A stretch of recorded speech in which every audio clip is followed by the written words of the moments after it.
नमस्कार मित्रांनो, आपल्या शेती बातम्या चॅनेलवर स्वागत आहे।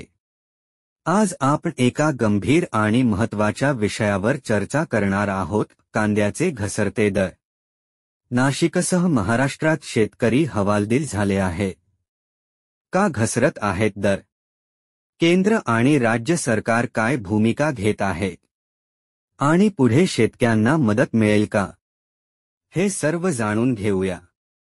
गेल्या 3 महिन्यांपासून कांद्याचे भाव सतत गडगडत आहेत।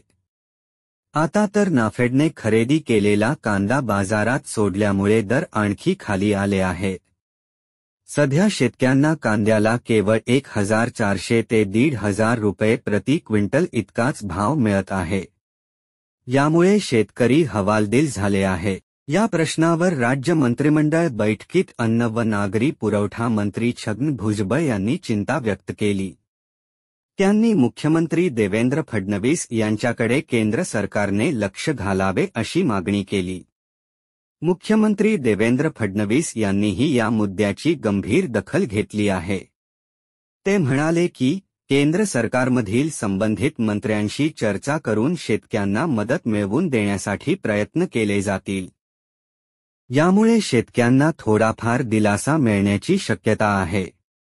दर घसरल्यामुळे ग्राहकांसाठी कांदा स्वस्त झाला आहे।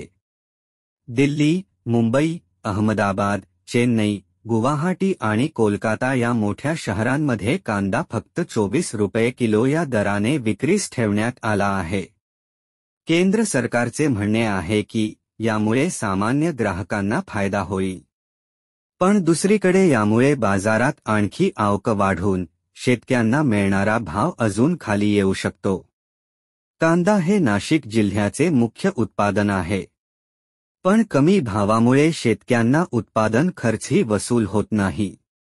महागडी बियाणे, खत, पाणी व मजुरी यासाठी केलेला खर्च शेतकरी भरून काढू शकत नाही। शेतकऱ्यांचे म्हणणे आहे की सरकारने कांद्याला किमान 2500 रुपये क्विंटल भाव द्यावा, नाहीतर नाफेडकडून जास्त दराने खरेदी व्हावी।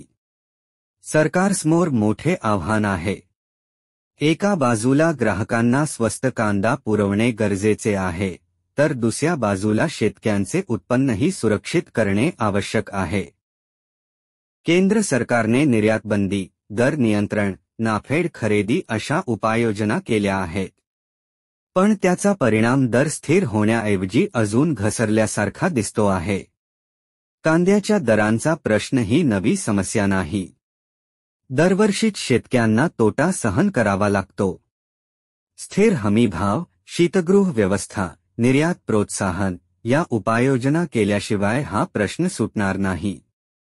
तर मित्रांनो, कांद्याच्या दरातील ही परिस्थिती शेतकऱ्यांसाठी फार कठीण आहे।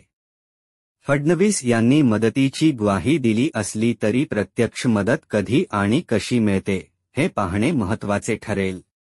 या विषयावर तुमचे काय मत आहे? शेतकऱ्यांना कांद्याचा योग्य भाव मिळावा यासाठी सरकारने काय पावले उचलायला हवीत? कमेंटमध्ये नक्की सांगा। व्हिडिओ आवडला तर लाईक, शेअर आणि सबस्क्राईब करायला विसरू नका। धन्यवाद।